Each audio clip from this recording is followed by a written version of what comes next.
Hello guys! Hello, this is for Pisces. Welcome dito sa aking channel. Kapalaran 888. Welcome guys.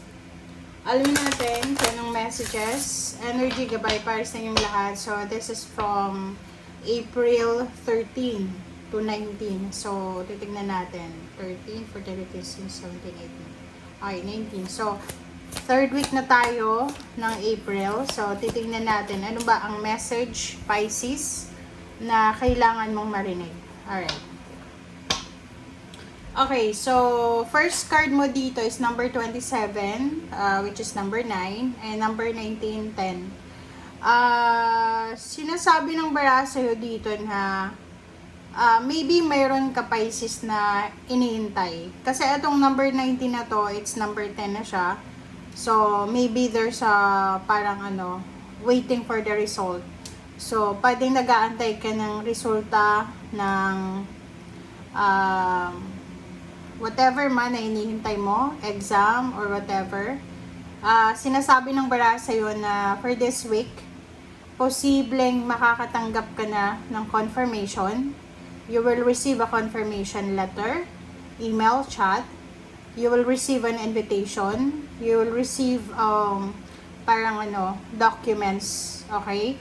And that documents ay posibleng makakatulong siya para matapos na, ma-close na, ma-end na kung ano man to na tower moment na pinagdadaanan mo. So, maybe there's issues sa yung relatives and friends or even sa trabaho, negosyo, whatever man na pinagdadaanan mo. So, sinasabi ng barahan na there's a closure, okay? May closure, may katapusan na posibleng darating, okay? So, this is your first two cards. Alright.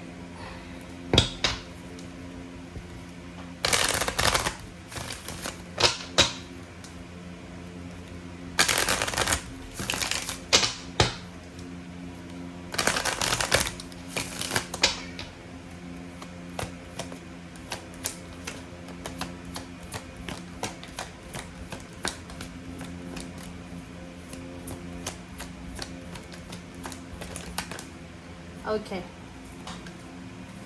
Have faith in your dreams. Okay, ano ba to?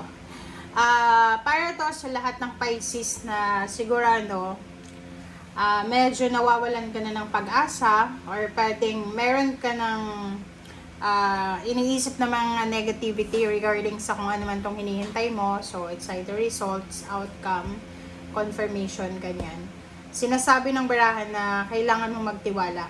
Okay, everything happens for a reason, but the universe will give you the reason kung ano yung kung saan ka pa dapat kumapit or kung ano ba ang kailangan mong kapitan. Alright, so let's check.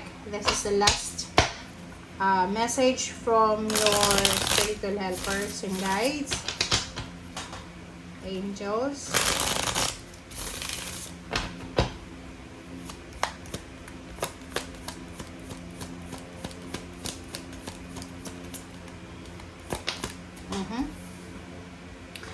Page of Air. So, nakikita ko sa'yo dito na sa linggong ito, Pisces, napaka-importante na pag-isipan natin ng mabuti lahat ng mga decision making.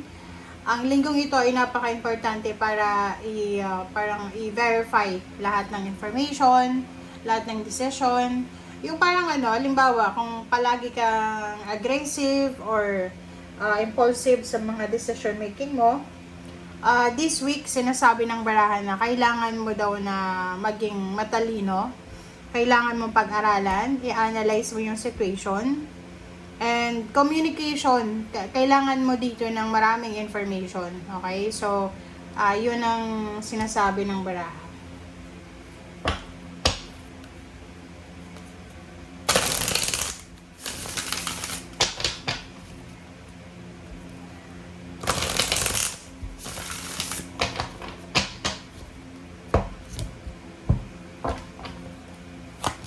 Okay, the Chariot, the World card, and the King of Pentacles. and the Tower.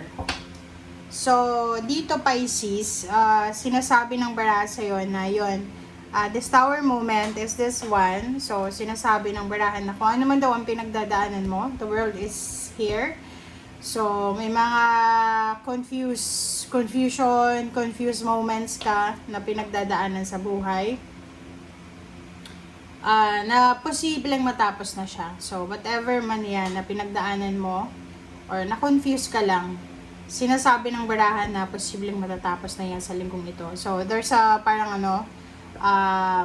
unexpected travel, unexpected relocation, unexpected movement, na posibleng gagawin mo sa linggong ito.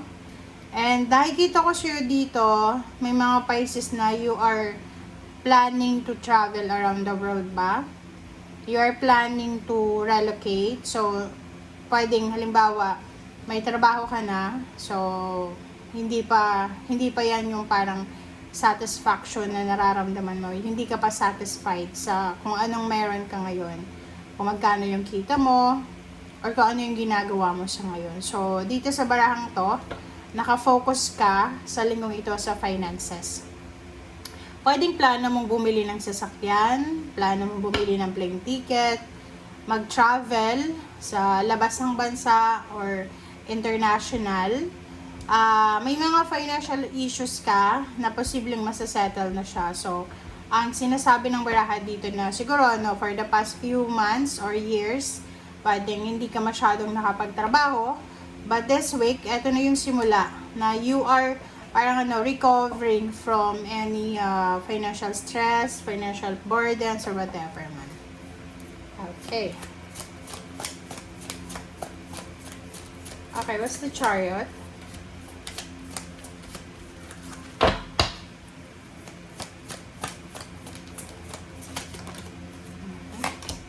Okay, Strength. So, sinasabi ng barahan na physically, mentally, financially, you are prepared, you are strong. So, wala nga namang dapat na ipag-alala sa linggong ito regarding sa strength mo, sa physical, mental, spiritual. Positive naman.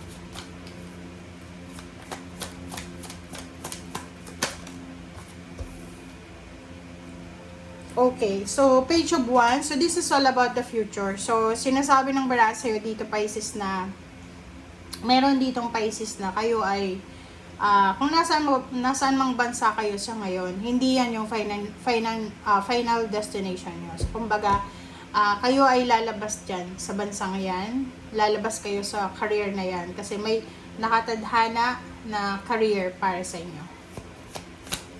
Okay, that's the King of Pentacles. That's the future news para sa iyo.